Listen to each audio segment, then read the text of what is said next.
আসসালামু আলাইকুম বন্ধুরা, দেখুন সহজ পদ্ধতিতে ভাপা পিঠে তৈরি।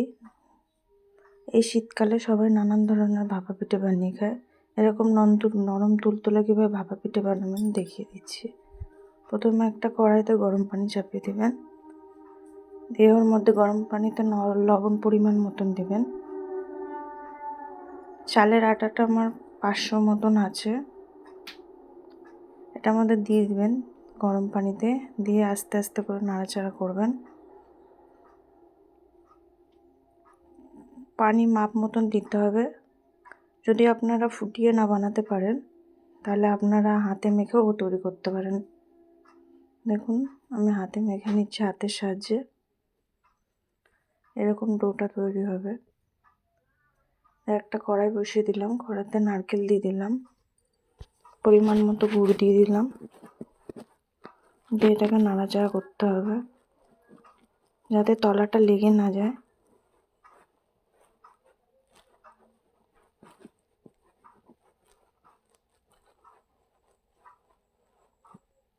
এটা ভালো করে নাড়াচাড়া করতে হবে।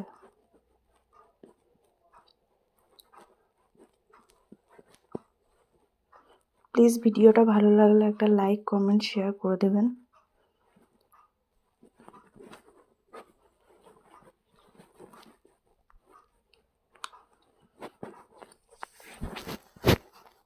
দেখুন আমার কালারটা চেঞ্জ হয়ে এসছে, এরকম পুরো হয়ে গেছে।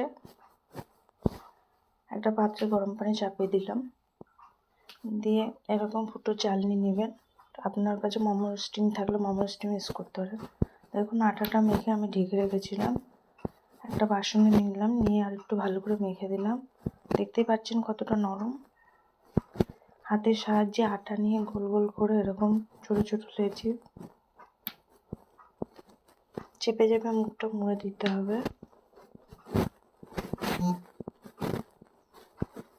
আমি এরকম পারি, এরকম আপনারা যে যেরকম চাইবেন সেরকম বানাতে পারেন।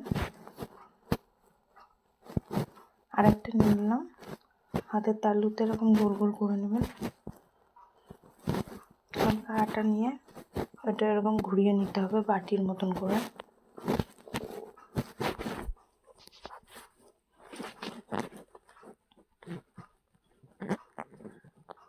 দিয়ে নারকেল পুর যতটা লাগবে দিয়ে আস্তে আস্তে করে মুখটা চেপে দিতে হবে, তাকে কোনো জায়গায় ফাঁকা না থাকে বা ফেটে না যায়।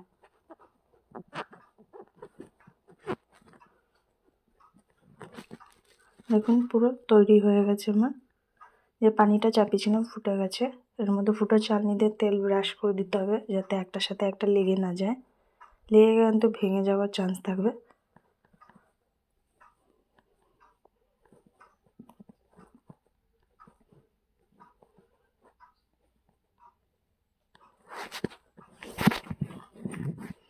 দেখুন এটা একটা একটা করে ছেড়ে দেবো, একটা করে ঝাড়তে হবে, একবারে ঢেলে দিলে কিন্তু ভেঙে যাবে জিনিসটা।